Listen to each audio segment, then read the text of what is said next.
The coffee mug slipped from Daniel's hand and shattered across the kitchen floor. What? He whispered, staring at the television. The host stood center stage, smiling as the audience erupted into applause. Tonight, we're speaking with a woman who lost her home, her car, and even custody of her children after a devastating divorce. 5 years later, she built a food empire from just $300. Daniel's face drained of color. The camera turned toward a confident woman walking onto the stage. His ex-wife, Sarah, the same woman he had once looked in the eyes and said would never survive without him. Before we continue, tell us in the comments, if someone took everything from you, would you give up or start over? And if you enjoy inspiring comeback stories, don't forget to like the video and subscribe for more. 5 years earlier, Sarah believed her life was stable. Don't forget your lunch today, okay? But stable. She had been married to Daniel for 12 years. They had 2 children, Ethan and Lily. She packed lunches, attended school events, helped with homework, and made sure the house ran smoothly. Daniel often told people, "I couldn't do any of this without Sarah." People admired them. Neighbors called them the perfect family. Sarah believed it too. Until she noticed the changes. Daniel started coming home later. His phone never left his hand. He smiled at messages he never explained. Whenever she asked questions, he became irritated. "Can you stop interrogating me?" He'd snap. "I'm just asking how your day was." "My day was work. Same as always." One Friday night, Sarah prepared his favorite dinner. The food sat untouched. Daniel walked into the dining room and didn't even sit down. "We need to talk." Her stomach dropped. Nobody says those words when something good is about to happen. What is it? Daniel exhaled. "I want a divorce." The room seemed to stop moving. Sarah stared at him. "What? I've made up my mind." "Daniel, where is this coming from?" "It's over, Sarah. 12 years is over." "Yes," he responded. She felt tears forming. "What about the kids?" "We'll figure it out." "What about us?" "There is no us anymore." Sarah barely slept that night. She kept hoping she'd wake up and discover it was a nightmare. Instead, things got worse. A month later, she learned Daniel was already seeing another woman. The divorce became a battlefield. Daniel hired one of the most expensive attorneys in the city. Sarah couldn't compete financially. Every court appearance felt like another piece of her life being stripped away. Then came the ruling. The house went to Daniel. The car went to Daniel. Temporary custody went to Daniel because his attorneys argued he could provide more financial stability. Sarah sat frozen in the courtroom. The judge's words echoed in her head. It felt unreal. Outside the courthouse, she watched Daniel walk away. He didn't even look back. A week later, she stood inside a tiny apartment. 1 bedroom, barely any furniture. The silence was crushing. She opened her wallet. $300. That was everything she had left. She sat on the edge of the bed and cried until she couldn't cry anymore. The next morning, her phone rang. It was her sister. "Sarah?" "Yeah." "How are you holding up?" "I'm not." "You need to eat." "I'm not hungry." "You need to keep going." Sarah laughed bitterly. "Keep going with what?" "I have nothing." Her sister paused. "No, you still have yourself." After hanging up, Sarah stared at the ceiling. She replayed every moment of her life. Every sacrifice. Every dream she had postponed. Every opportunity she had given up for her family. Then she remembered something. Her mother's cooking. Growing up, people traveled across town just to buy her mother's food. Even after her mother passed away, friends constantly asked Sarah to make the same recipes.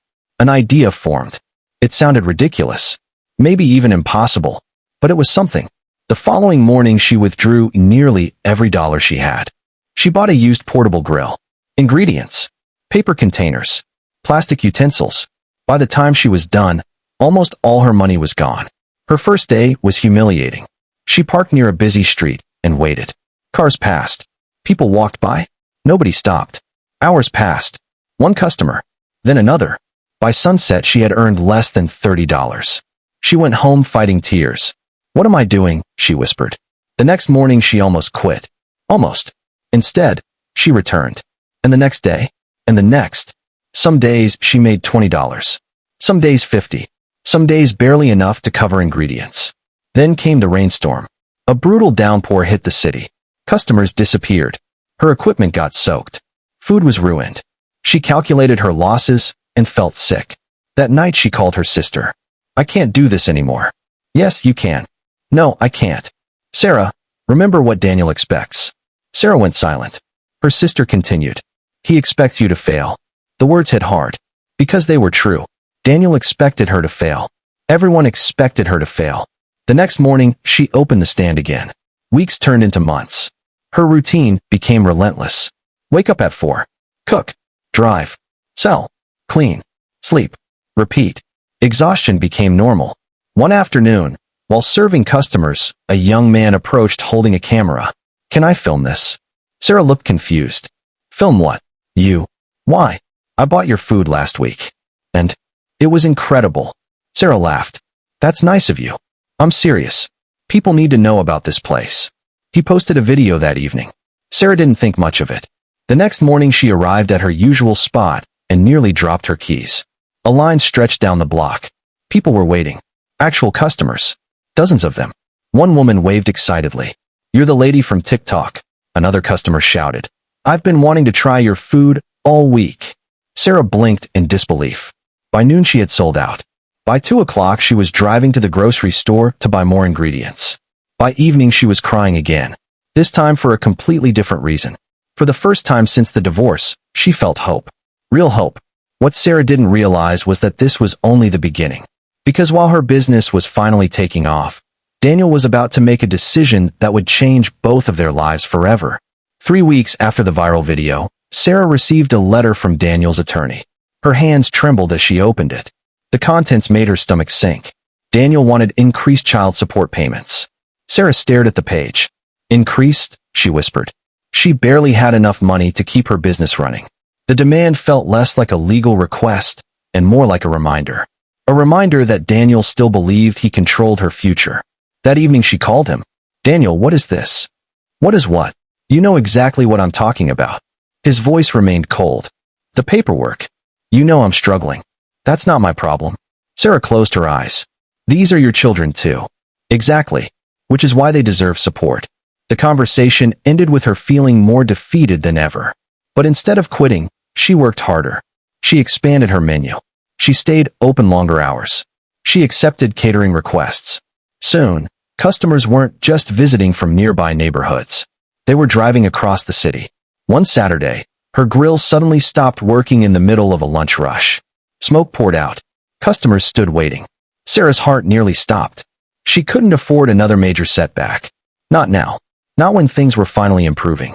An older customer stepped forward. You need help? Sarah nodded. The man happened to be a retired mechanic. Within 30 minutes, he had the grill working again. When she offered to pay him, he smiled. No. Please. No, ma'am. Why? The man looked around at the crowd. Because this city is rooting for you. Sarah fought back tears. For the first time, she realized people weren't just buying food. They were supporting her story. Months later, she reached a milestone she once thought impossible. She purchased a used food truck. The day she saw her business name painted on the side, she stood silently staring at it. The truck wasn't fancy. The paint wasn't perfect. But it was hers. Every sacrifice, every setback, every sleepless night, all of it had led to this moment. Before we continue, if you're enjoying this story, hit that like button and subscribe. Stories like these remind us that sometimes the greatest comeback begins with the worst setback. Business exploded after the food truck launch. Corporate offices started booking catering events. Local festivals invited her. Customers posted photos online daily. Revenue doubled, then tripled again. Sarah hired her first employee, a single mother named Jessica. A month later, she hired another, then another. Soon, nearly everyone working for her had a story similar to hers. People who had been overlooked. People who needed a second chance. People who refused to give up. Meanwhile, Daniel's life was moving in the opposite direction. The company he'd worked at for years began struggling. Layoffs started. Major clients left. Profits declined. At home, tensions grew. The relationship he had left Sarah for wasn't nearly as perfect as he had imagined. Arguments became frequent. Regret started creeping into places pride had once occupied. One evening he drove past a crowded parking lot. A familiar name on a food truck caught his attention. He slowed down, then stopped, then stared. The line stretched farther than he could see. Customers filled the area. Employees moved quickly. The business was thriving. Daniel sat in his car watching. He couldn't believe it. The woman he had written off as helpless had built something remarkable.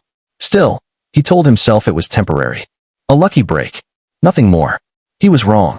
6 months later, a regional news station featured Sarah's business. The interview aired during prime time. The response was overwhelming. Investors began reaching out. Partnership offers appeared. Restaurant groups wanted meetings. Sarah carefully evaluated every opportunity. She remembered being broke. She remembered counting coins. She remembered having only $300. Those memories kept her grounded. Eventually, she partnered with a small investor who believed in her vision. Within 2 years, she expanded from 1 food truck to 3, then 5, then a permanent restaurant location. The grand opening drew hundreds of people.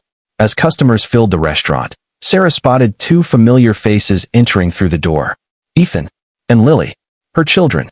They were older now, taller, more mature. For a moment, nobody moved. Then Lily ran toward her. "Mom." Sarah dropped everything and hugged her. Tears streamed down her face. "I missed you so much." "We missed you too." Ethan smiled. "We're proud of you." Those 4 words meant more than any business award ever could. "We're proud of you." Months later, the biggest opportunity arrived. A national television show invited Sarah to share her story. At first she hesitated. Then she agreed. The day of the interview arrived. Backstage, producers prepared cameras. Audience members filled their seats. The host reviewed her accomplishments. Food trucks, restaurants, hundreds of employees, millions in annual revenue. An empire born from $300. Back home, Daniel wasn't planning to watch. He was flipping channels absent-mindedly when he heard a familiar name. Sarah. His hand froze. Then came the introduction. Tonight, we're speaking with entrepreneur Sarah Mitchell, whose inspiring journey has touched millions. The audience erupted. Daniel stared at the screen, unable to look away. The host asked, "What was the lowest moment of your life?" Sarah smiled softly. "The day I thought everything was over." "And what changed?" "I realized nobody was coming to save me." The audience fell silent. She continued, "I had a choice. I could spend the rest of my life focusing on what I lost, or I could focus on what I still had." The host nodded. "And what did you still have?" Sarah smiled. "My determination." Applause filled the studio. Back in his kitchen, Daniel felt something he hadn't felt in years. Shame. Not because Sarah had succeeded, but because he finally understood what he had thrown away. The host leaned forward. "If you could say something to people facing impossible circumstances right now, what would it be?" Sarah paused. The room became silent. Then she spoke. "Sometimes life takes away everything you're comfortable with because it's trying to show you what you're capable of becoming." The audience stood. A standing ovation. Cheers echoed throughout the studio. Daniel sat motionless, watching, listening, remembering. For years he had believed he was the reason Sarah succeeded during their marriage. Now he understood the truth. Sarah had succeeded despite him, not because of him. A week after the interview aired, he called her. The phone rang. Sarah answered. "Hello." "Hi." She immediately recognized the voice. There was an awkward silence. Then Daniel spoke. "I saw the interview." "Okay. You did well." "Thank you." Another pause. "I owe you an apology." Sarah listened quietly. For everything. Years earlier she had dreamed about this moment. Imagined it. Replayed it in her mind countless times. But now it felt different. The anger was gone. The bitterness had faded. She had moved forward. Finally she replied, "I appreciate that. Can we start over?" Sarah looked around her office. Photos of her children decorated the walls. Employees laughed outside. Customers filled her restaurants. She had built a life she loved. A life nobody could take away. "No, Daniel." The answer was calm. Not angry. Not cruel. Just honest. "No. No. But I wish you well." She ended the call. Not because she hated him, but because she no longer needed anything from him. That was the real victory. Not the money. Not the restaurants. Not the television appearances. Freedom. The freedom to move forward. The freedom to define her own future. The freedom to know that her worth had never depended on someone else's opinion. And as Sarah looked out the window at the business she had built from only $300, she smiled. Because the man who took her house, her car, and even her children thought he was ending her story. What he didn't realize was that he was only turning the page to the chapter where she finally became unstoppable. If this story inspired you, leave a comment below with the word unstoppable. Don't forget to like the video, subscribe to the channel, and share this story with someone who needs a reminder that setbacks don't have to be the end. Sometimes they're just the beginning of something greater.